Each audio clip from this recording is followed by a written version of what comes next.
Hello and welcome back to the channel. Welcome back to another video. Today we're looking at transfer tips where we have a look at the most transferred in and transferred out players. I tell you my opinion on whether you should do those transfers or not, so let's get straight into it. Okay, so we're starting off with defenders and the most transferred out defenders.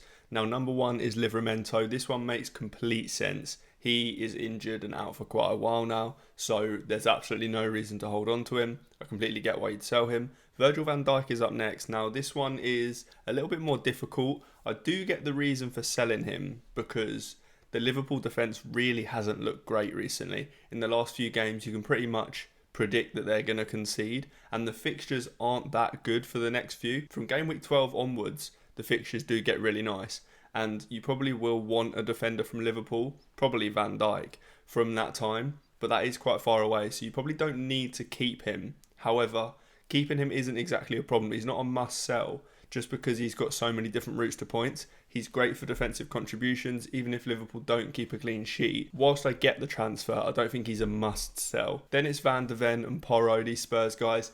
Yeah, I mean, we've been saying over the last few weeks that Spurs have been a hold for the next few fixtures whilst they're good. Now those good fixtures have kind of ended. If I owned a Spurs defender and I wanted to get in another defender this week, then yeah, I'd be fine selling them. I don't think you need to keep these Spurs defenders anymore, especially as they haven't actually been that great recently either. At the start of the season, we saw that the Spurs defence looked really, really strong, and they looked like they were going to be one of the better defences in the league. Now they're just so hot and cold. One week they look really good, the next week they really don't, and they've been looking not great more often than not recently. Completely get the reason for selling those guys. Konza as well. There's not much reason to keep him anymore. I mean, Aston Villa had some very, very nice fixtures at the start of the season. Those are now gone, and there's just better options at his price. Esteve, again, it's more, I don't actually think he's a bad option. I think he's fine at 4 million. I don't think you need to necessarily sell him, but there just are better 4 million options now. Alderete, Mukiele, Joe Rodon are all better than him. Whilst you don't need to sell him, I do think there are better options.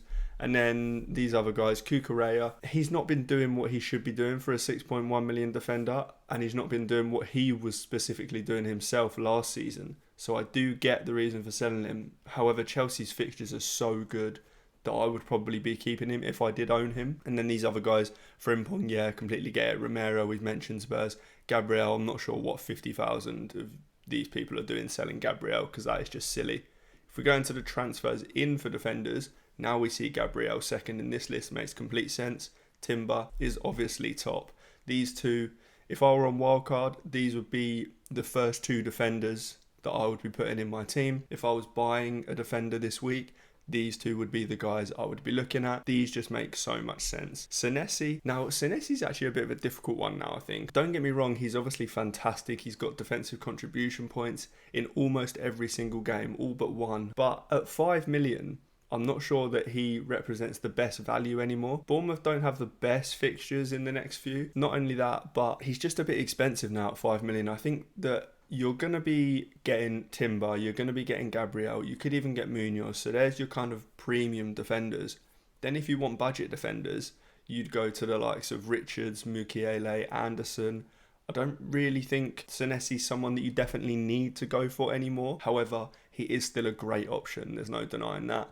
Dan Burn, yeah, makes complete sense. I get this one. The one thing about Dan Burn, though, is that he is obviously playing for a Newcastle defence that is really strong at the moment. Can't knock that. Fantastic. He's also quite a threat from set pieces, given how tall he is, obviously. The only thing that I don't like so much is that Lewis Hall is injured, Livramento's injured. Newcastle do have some fit centre-backs now, like Tiao, or however you say his name. Shah is coming back now. Botman's fit, obviously. So that does mean that Dan Burn will probably get shifted out to the left-back position, which is worse for his defensive contributions. Besides that, he's a really good option. Newcastle are a good defence, and they've got some nice fixtures coming up. Gehi is one that I just do not understand at all, personally. If you're going to get a Crystal Palace defender, you either go for Munoz, who is later down this list, and you go for the attacking returns. Besides Timber and maybe Calafiori, Munoz is the best attacking defender in the game. Or if you want to go for defensive contribution points, then you go for Richards, who's 4.5 million, much cheaper than Gehi.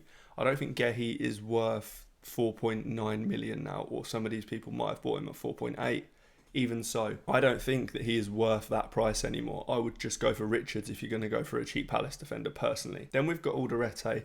Now this is one that I mentioned. He is a really good option. However, if I were buying a cheap defender right now, I wouldn't buy Alderete. I'd either buy Joe Rodon, who is okay for defensive contributions, but plays for a better defence, I'd say, and Leeds have a lot better fixtures.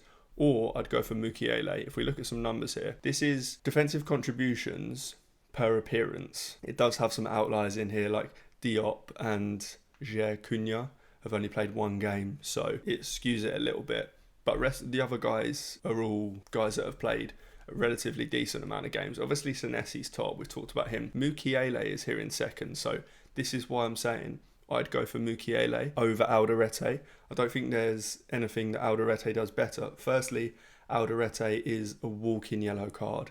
He will pick up yellow cards and he will get a red card at some point for sure. They're both good from set pieces. It's not like just because Alderete scored the week before last, that's probably the only reason he's more popular. If I were going for one of them, I'd personally go for Mukiele if choosing one. Going down the list, Vardiol.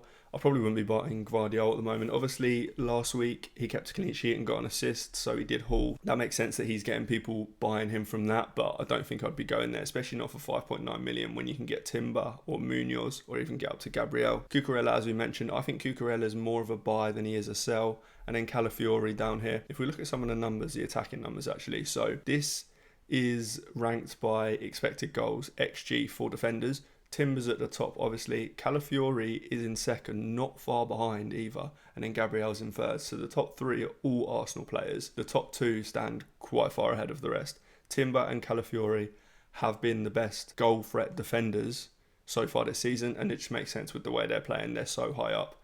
Munoz is down in fifth in this list, but he is also ridiculously attacking. Okay, right, if we go on to the midfielders now, and the most transferred out midfielder is, of course, Mo Salah. I have no way to defend him anymore. If you've got him still, he has to go. You have to sell him. I don't really see a reason to be keeping him anymore. There's so many other better options. If you don't have Haaland by now, then you get Haaland and you sell Salah to get the funds to do that. If you don't have Saka, you can go to Saka from him. If not, then you just go cheaper. Even the likes of Sarr, Enzo are all better than Mo Salah at the moment.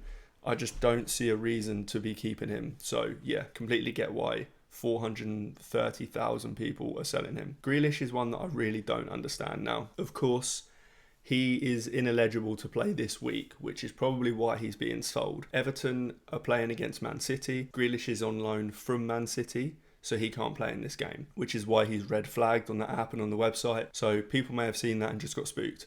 Or they don't have enough of a bench to be able to sit Grealish on the bench and play someone else. My advice would just be keep him and play a defender if you need to. Play a 4 million defender if you need to. Play Rodon, play Mukiele, play anyone instead of selling Grealish. Because if we look at some of the numbers here, this is ranked by expected assists this season. He's top in the whole league, and it's not really a surprise, to be honest, because he's got 4 assists this season. Obviously, they came in 2 games, but if you watch any highlights or watch any Everton games, he is the player that everything goes through. Everything good going forward goes through him. So there's absolutely no reason to be selling him, in my opinion.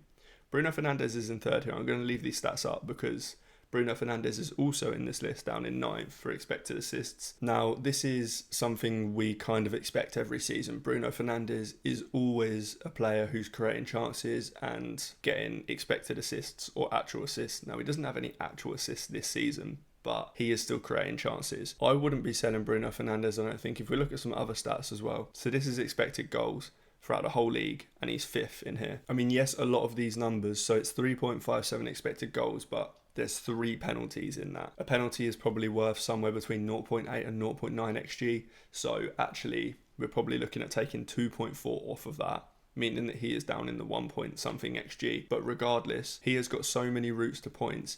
He's not bad for defensive contributions. He's nearly hit that a few times. He's been one off quite a lot, which is a bit unfortunate. If he gets an attack in return, he will almost certainly get bonus points.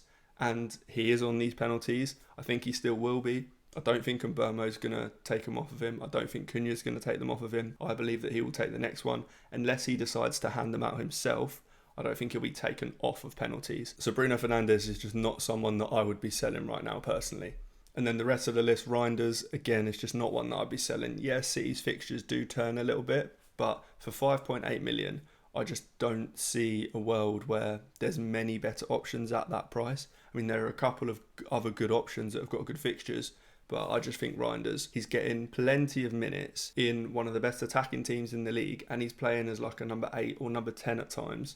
So for me, he's not a sell at all. Verts, yep, completely agree, sell him. I'm surprised there was actually 100,000 Verts owners still by this point, but yeah, if you've still got him, then sell him. And Burmo, again, I don't think you need to sell him personally. Yes, there are potentially better other options, but he is still a good option in his own right. Palmer, yeah, he doesn't look like he's going to be back for a few weeks now at least, so I would get rid of him. Enzo, I don't know why anyone's selling Enzo. Maybe people are spooked because they've heard that he has left the Argentinian national team squad because he's got a knee problem.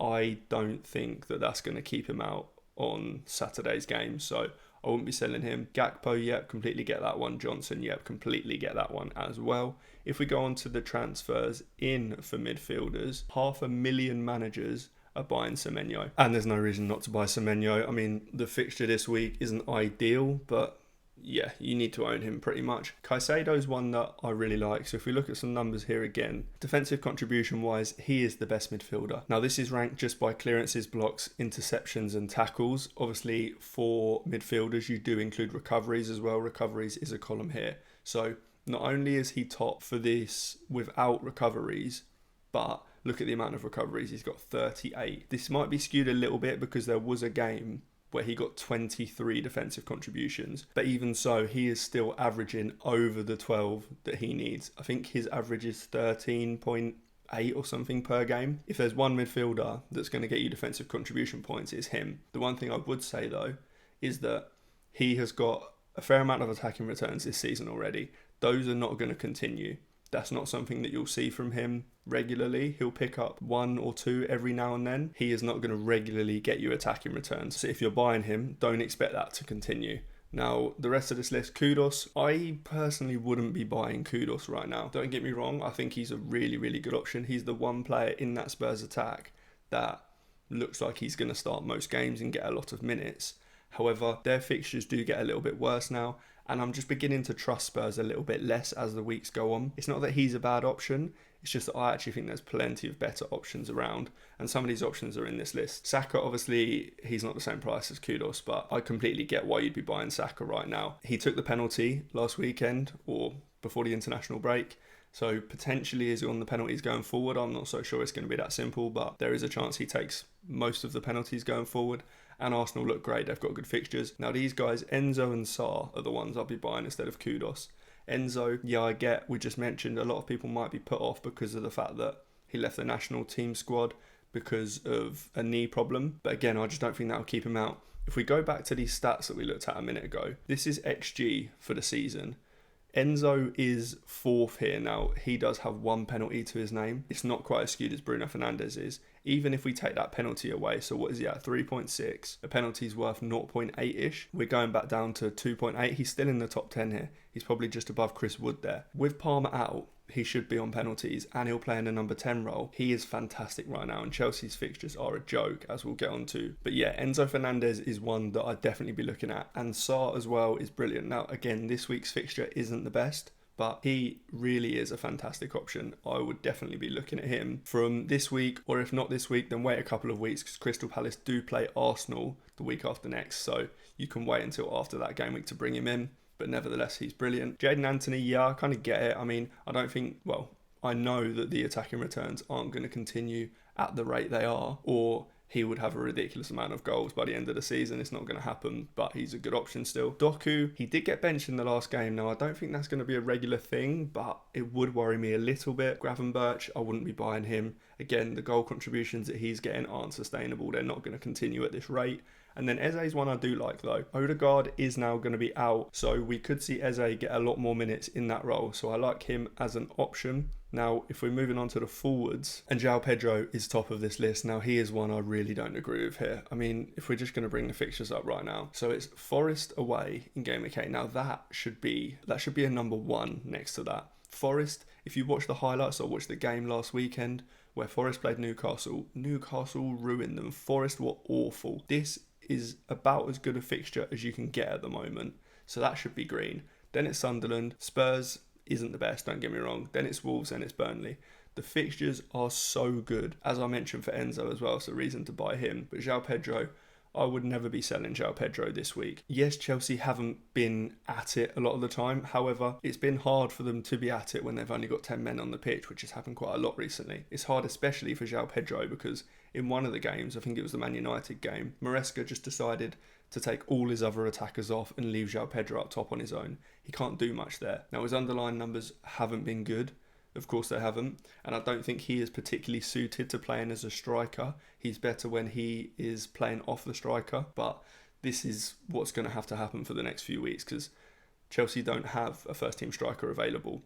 Liam Delap is not available to play, and he's better with Cole Palmer there. Cole Palmer's not available either, but I still think Chelsea will do well in these fixtures, so I wouldn't be selling João Pedro. Gyökeres here in second as well. I completely get this. He's not getting the points he should be getting. And there are so many other good Arsenal players that quite a few of these transfers will probably be someone selling Gyökeres and buying Saka from like a Bruno Fernandes or something like that. And whilst I completely understand that move, I am personally just not sure it's worth 2 free transfers. I have Gyökeres, I don't have Saka, I have Bruno Fernandes, and I have 2 free transfers in my team, so I could be doing those moves. I just think that Gyökeres is still going to be a really good option, and I don't think it's worth 2 free transfers. I do think that if I was on wildcard this week, I would pick Saka and I wouldn't pick Gyökeres because I'd want to go double defence with Gabriel and Timber. I'm just not sure it's worth the double move. However, I completely get it if you want to do that. Richarlison's in third. Yeah, this one just makes too much sense. He was benched in the last game and I don't think that's going to be something that's rare. I think he will continue to get benched. I think Solanke and Kolo Muani will be back at some point. Even if that isn't the case, Tell is getting minutes up front and he scored in the last game. So yeah, if you've got Richarlison, you sell him. Chris Wood as well. He's losing minutes and Forest are just awful right now. Really bad. So yep, sell him. Ekatike, yeah, sell him as well. Isak's getting up to kind of full fitness now. And that Liverpool front four besides Salah is hard to predict minutes wise. So I'll be selling him. Watkins, yep, I'd sell him. I think that their good fixtures have kind of run out now. I do think he'll tick along, but there's better options. Isak, I don't know if I'll be selling Isak right now. I mean, yes, I've just mentioned that the minutes are going to be difficult to predict from this Liverpool forwards, but I do think he'll be a good option. The fixtures aren't great though, so if I owned him, I'd maybe keep him, but I certainly wouldn't be buying him right now. Mateta, I would not be selling. He has one of the highest XGs out of anyone in the league right now. He is getting so many chances. Don't get me wrong, last week he couldn't finish them for anything. He was awful in front of goal, but he's getting so many chances. And then the other two aren't really worth talking about, to be honest. And if we go to the transfers in, there's no real surprises here, if I'm honest. Haaland, don't need to mention him. Voltemada's one that we should mention because he has looked brilliant since coming in for Newcastle. Now, I don't quite know what the deal is with Visser. I'm not sure if he has got an ACL and he's going to be out for like ages or he's actually coming back soon. Haven't really seen any recent news on it. But nevertheless, I think Voltemada will get good enough minutes and play quite a lot. And Newcastle seem to maybe be finding their feet going forward. They've been good defensively so far this season, but going forward against Forest, they look really good. However, I am not going to kind of get ahead of myself with that game because Forest were so bad that I'm not sure if that was Newcastle finding something and being good or just Forest being really bad. Bowen, yeah, completely agree with this one. Their fixtures are good. I would be a little bit worried about how good West Ham actually are, because I don't think they'll score many goals, but the fixtures are there for them to do it, so I kind of like it as a punt. João Pedro, this is more like where he should be in the buys. And then the rest of these names, yeah, Thiago, Gyökeres, Šeško, Mateta, Ekatike, Isak, not many people are buying them anyway. Not much to say about them, guys. But that is all for this one. If you like the video, make sure you hit like, make sure you subscribe. If you're on Wildcard this week, then check out the Wildcard video I did over here. But as I say, that is all for this one. I will see you in the next one.